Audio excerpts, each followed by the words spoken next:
everyone, welcome back to my channel that is Physio Express. आज के video में will talking about chapter 2 that is basic electrical concepts.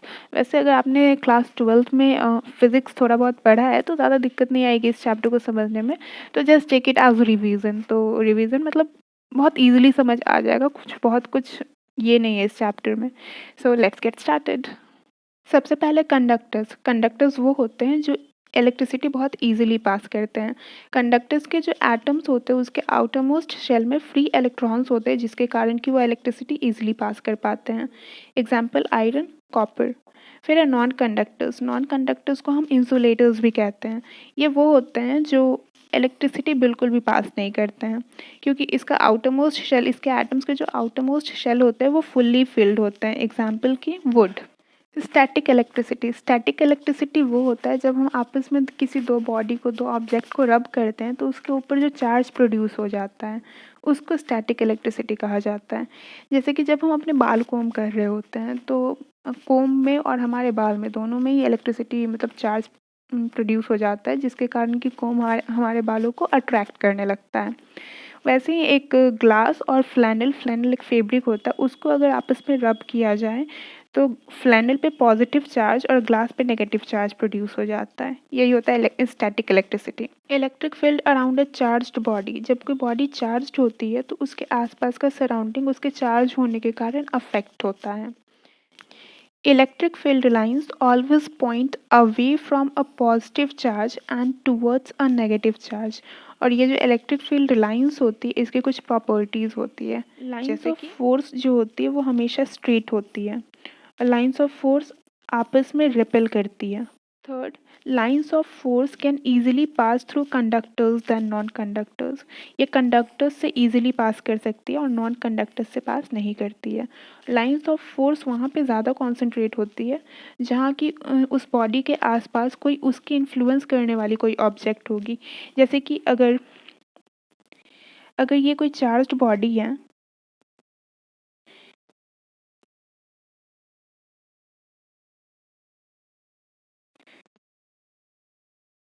और इसके आसपास कोई ऐसी बॉडी होगी जिसके कारण मतलब जिसके ऊपर ये वाली बॉडी इन्फ्लुएंस कर सके, मतलब कोई कंडक्टर या फिर कुछ ऐसी बॉडी होनी चाहिए।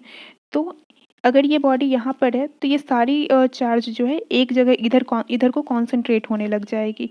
ये बॉडी जहाँ भी रख दी जाएगी चार्ज वहाँ पे कॉन्सेंट्रेट होने लग जाएगी। इलेक्ट्रिक पोटेंशियल क्या होता है? जब किसी बॉडी के पोटेंशियल एनर्जी को हम न्यूट्रल पोटेंशियल ऑफ अर्थ से कंपेयर करते हैं तो उसका जो डिफरेंस आता है वो उस बॉडी का पोटेंशियल एनर्जी होता है। इलेक्ट्रिक पोटेंशियल का यूनिट वोल्ट होता है। मैग्नीट्यूड ऑफ पोटेंशियल दो फैक्टर्स पे डिपेंड करती है। पहला कि कितनी क्वांटिटी ऑफ इलेक्ट्रिसिटी से कोई बॉडी चार्ज्ड है और उस ऑब्जेक्ट की कैपेसिटेंस कितनी है। इलेक्ट्रिक चार्ज कूलम में मेजर किया जाता है जिसका मतलब 1 कूलम का मतलब होता है 6.26 into 10⁻18 electric charges. Potential difference, जैसे कि दो सिमिलर बॉडी जो चार्ज है उनके बीच का जो इलेक्ट्रिकल एनर्जी का डिफरेंस आएगा उसका पोटेंशियल डिफरेंस कहते हैं।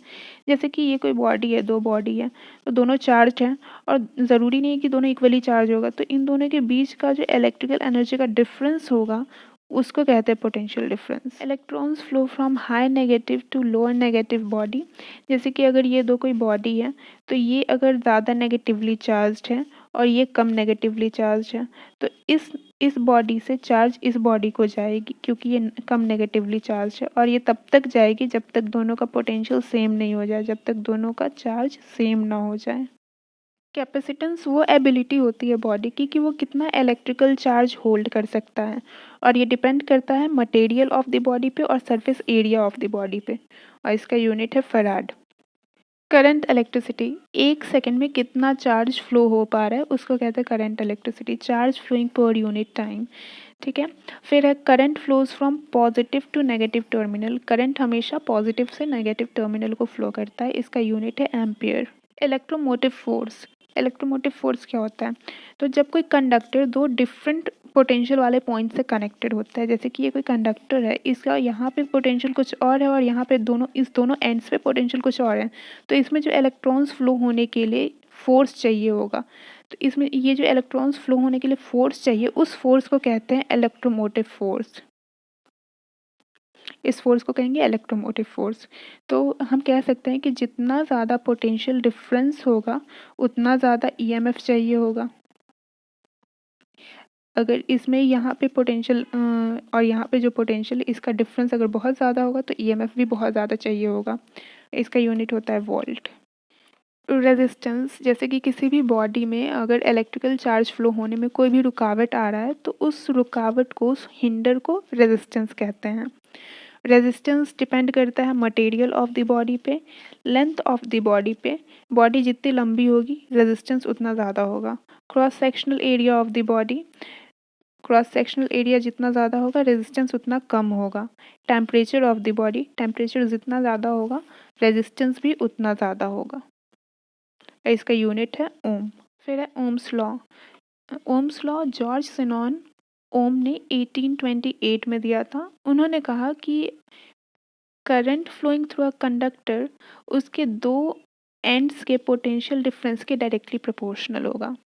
उससे हम कंक्लूड कर सकते हैं कि करंट पोटेंशियल डिफरेंस के डायरेक्टली प्रोपोर्शनल है और रेजिस्टेंस के इन्वर्सली प्रोपोर्शनल है। रेजिस्टेंस इन सीरीज, अगर कोई रेजिस्टेंस सीरीज में कनेक्टेड है तो उसका total resistance sum of individual resistance होगा।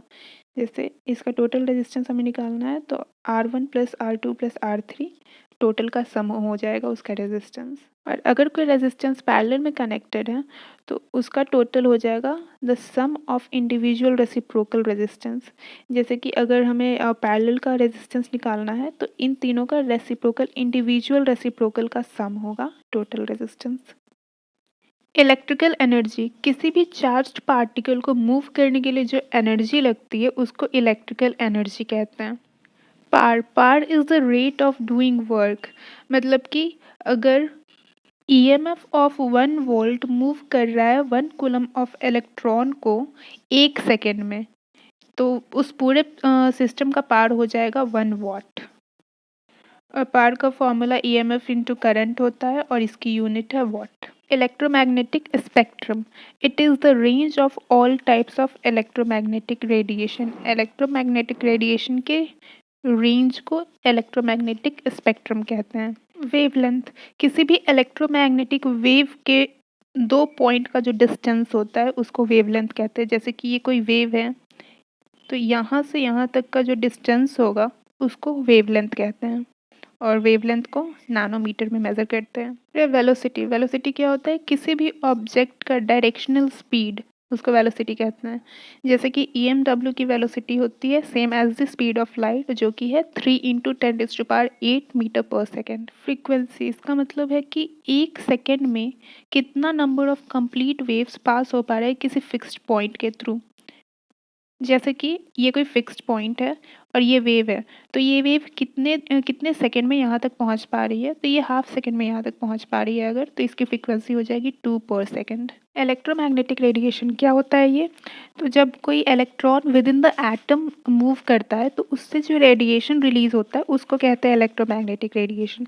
जैसे कि कोई एटम है, सपोज यूरेनियम है, तो यूरेनियम को अगर हम इतना एनर्जी दे रहे हैं कि इसका जो आउटर मोस्ट शेल का इलेक्ट्रॉन है वो इससे हायर एनर्जी वाले शेल में स्किप कर जाए, तो ये स्किप कर रहा है इलेक्ट्रॉन, लेकिन ये है विद इन द एटम ही, और फिर वापस इसका एनर्जी स्टेबल होने पे ये वापस अपने स्टेबल स्टेट में आ रहा है, तो इस दौरान जो रेडिएशन रिलीज होगा इलेक्ट्रॉन के अप एंड डाउन से, जो रेडिएशन रिलीज होगा उसको बोलते हैं electromagnetic radiation.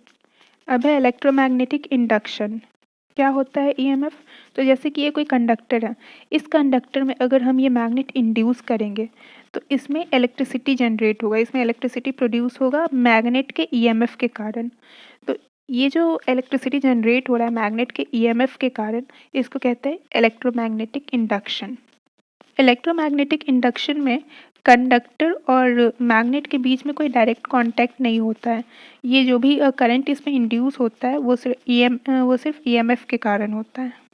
Capacitor, capacitor generally एक डिवाइस होता है जिसको कि इलेक्ट्रिक चार्ज स्टोर करने के लिए यूज़ करते हैं। एडी करंट, एडी करंट एक लोकलाइज्ड इलेक्ट्रिकल करंट होता है जो कि किसी कंडक्टर में इंड्यूस हो जाता है बाय वेरिंग मैग्नेटिक फील्ड। जैसे कि ये कोई मैग्नेट है और इसके नीचे से हम किसी भी प्लेट या फिर शीट के शेप के कंडक्टर को पास करते हैं।